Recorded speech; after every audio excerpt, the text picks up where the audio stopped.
अस्सलामुअलैकुम, welcome back. कैसे हैं आप सब लोग? उम्मीद करती हूँ आप सब लोग अच्छे ही होंगे और अल्हम्दुलिल्लाह मैं भी बिल्कुल ठीक हूँ। अच्छा जी, टाइटल से आप लोगों को पता चल ही गया होगा कि आज की मेरी वीडियो आमिर लियाकत हुसैन से रिलेटेड है। थर्सडे का दिन है ये। इस वक्त हम लोग जो हैं वैक्सीनेशन के लिए जा रहे थे और जब हम लोग हसन की वैक्सीनेशन करा कर वापस आए हैं घर, तकरीबन 3 बजे का टाइम था। तो अचानक से पता चला कि डॉक्टर आमिर लियाकत हुसैन की जो है वो डेथ हो गई है। हसन के बाबा ने स्टेटस पे देखा, किसी ने स्टेटस पे लगाया हुआ था।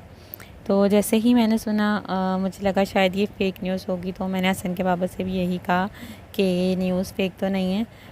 फिर काफ़ी सारे लोगों ने स्टेटस पे लगाना जो है शुरू कर दिया और फिर तस्दीक हो गई कि आमिर लियाकत हुसैन जो हैं वो वाकई में इंतकाल कर गए हैं। बहुत ही अफ़सोसनाक ख़बर थी और काफ़ी शॉकिंग भी थी उनकी डेथ, क्योंकि आमिर लियाकत जो हैं वो सोशल मीडिया पे काफ़ी एक्टिव थे।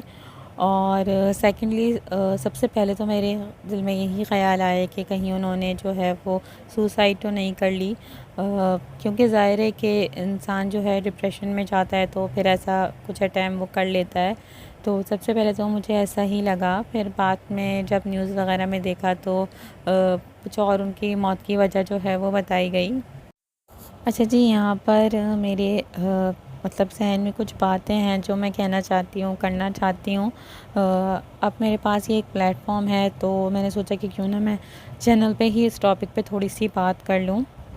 तो आप लोग भी पहले मेरी बात सुनेगा और फिर मुझे कमेंट करके बताएगा कि आप मेरी बात से एग्री करते हैं या नहीं। ज़ाहिर है कि सबकी अपनी अपनी राय होती है, कि ज़रूरी नहीं है कि सब मुझसे एग्री करें। अच्छा जी, जो मैंने एक बात नोट करी है वो ये है कि जब इंसान ज़िंदा होता है तो लोग जो हैं वो उसकी बुराइयां और ऐब जो हैं वो ढूंढते हैं, और जब वो मर जाता है तो फिर उसकी अच्छाइयाँ जो हैं वो तलाश होती हैं।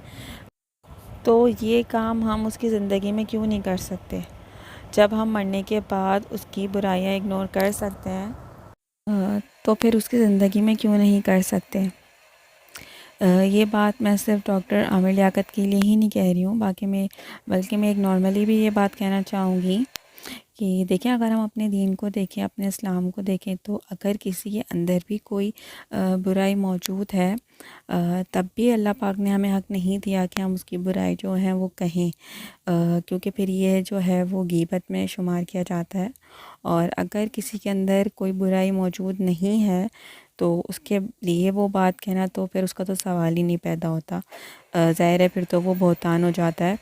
सुनी सुनाई चीज़ों पर और बातों पर वैसे भी यकीन नहीं करना चाहिए, और कौन कैसा है वो अल्लाह बेहतर जानता है, हमें नहीं पता। हमें अपना नहीं पता, हम किसी को क्या कह सकते हैं। वाकई में इंसान ख़ुद बहुत गुनाहगार है। अगर हम अपने आप को देखें तो हम चलते फिरते उठते बैठते बहुत गुनाह करते हैं। गुनाहगार तो सभी हैं, ऐब तो सब में ही होते हैं। बस ये है कि किसी के ज़ाहिर होते हैं, किसी के पोशीदा होते हैं। मगर हमें भी चाहिए कि अगर हमें किसी का कोई राज या कोई बात पता हो तो हम उस पर पर्दा रखें, क्योंकि हम अपने हबों और राज़ों के लिए भी चाहते हैं कि उस पर पर्दा रहे। तो फिर हम किसी अपने मुसलमान भाई या बहन के राज़ों और ऐबों को कैसे खोल सकते हैं? मेरा ये नज़रिया है कि सोशल मीडिया जो है वो काफ़ी अच्छा प्लेटफॉर्म है। यहाँ पर लोग जो हैं वो अर्निंग भी कर रहे हैं और इसके अलावा सीखते भी हैं, लोग एक दूसरे को सिखाते हैं। तो इस तरीके से देखा जाए तो इसके काफ़ी बेनिफिट हैं। मगर आजकल सोशल मीडिया पर जो चल रहा है ना, बस ऐसा लग रहा है कि एक दूसरे की इज़्ज़तों का जो है वो तमाशा बनाया जा रहा है। किसी की कोई इज़्ज़त नहीं है। कोई किसी के बारे में कहते हुए, कुछ भी बोलते हुए नहीं सोचता। जिसको जो समझ में आता है ना, बस वो बोल देता है। मगर अगर आप देखें तो आप लोगों ने वो बात भी सुनी होगी कि पहले तोलो फिर बोलो। बोलने के बाद सोचना जो है वो बेकार है, क्योंकि ज़बान से निकले हुए अल्फाज जो होते हैं ना, वो तलवार से ज़्यादा ख़तरनाक होते हैं, क्योंकि वो दिल पे जो है ना छाप छोड़ जाते हैं इंसान की। और इंसान की इज़्ज़त से बढ़कर इस दुनिया में कुछ भी नहीं है, कुछ भी नहीं। बस अल्लाह पाक से अब यही दुआ है कि अल्लाह पाक डॉक्टर आमिर लियाकत हुसैन की मग़फ़िरत फ़रमाए, उनकी आखिरत की मंज़िलें जो है वो आसान करे। आमीन सुम्मा आमीन। अब तो उनकी तदफ़ीन का अमल जो है वो भी हो चुका है।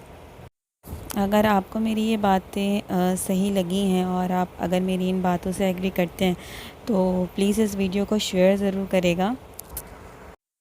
और बस अब आखिर में यही कहना चाहूँगी कि अल्लाह पाक हम सबको तौफ़ीक दे, हिदायत दे अपने अमालों को दुरुस्त करने की और अपनी दुनिया और आखिरत को सँवारने की। और अल्लाह पाक बुरे वक्त बुरी घड़ी से सबको बचा के रखे, सबको अपने हिफ्ज़ व अमान में रखें। आमीन सुम्मा आमीन।